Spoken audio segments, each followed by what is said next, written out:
is an incentive to stop having children, and that only affects the poorest of poor. So we have to delete the word compensation.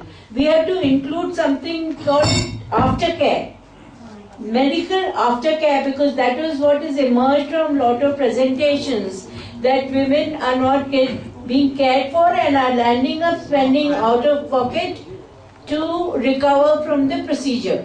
So there are two alternatives to look. One is mandatory aftercare follow-up at the facility where the sterilization has been done. And second thing is that, see, laparoscopy as a method was adopted to fool people into believing that it is almost an outdoor procedure which requires only 4 hours of rest. So the families are happy that the woman is back at work, in the farm and at home, and the doctors are very happy because they can leave at 4 o'clock. So, long time back I had gone to Anandpur at RDT, and they were doing only open tubectomies. After laparoscopy had been in the field for 20 years, because they felt that the outcome was much safer, more predictable, and that is why we don't even know the morbidity that is setting through the country among women. Some are complaining, some are reaching healthcare, some are not reaching. So I think, that those are the things that have to be built in, that even if women want permanent sterilization as a choice, because they're done with childbearing, then they should have the option of having traditional tubectomy, which should be offered by government services. Everybody shouldn't just rush for laparoscopic sterilization. If you can also explain the difference between the two. So this is an open operation, that is the traditional method of doing a tubectomy, and because the doctor can see everything, okay, so the doctor operates better. It requires hospitalization. So it is more expensive for the government, because then they have the burden of keeping the woman there for 8 days. But as far as the woman is concerned, and as far as the good of the doctor is concerned, that is very important. Second thing is, I think that if any doctor, there has to be some clause of culpability of the doctor.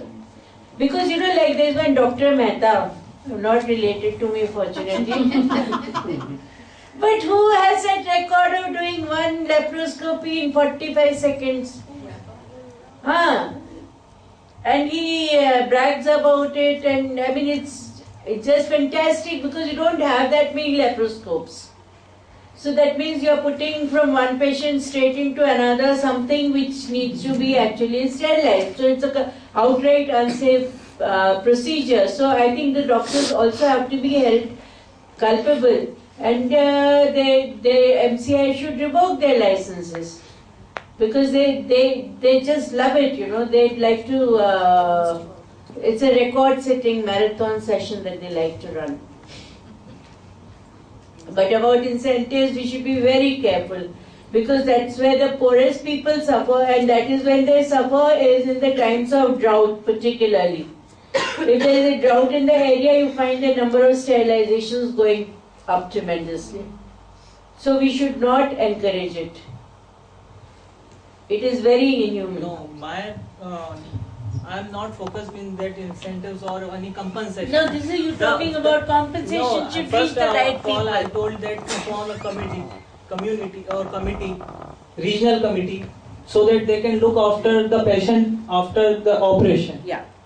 That was I'm saying that, and that committee should not only combined with made up of doctors, but it should be of renowned person over there who are activists, and they have major act in human rights and all that conditions, so that they can interfere with the consent of doctors, so that they can get a straight approach to what the patient or that survivor is having problem in that operation.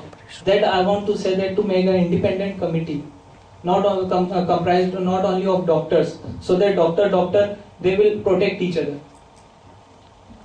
Yeah, Any other doctor comments? doctors always protect each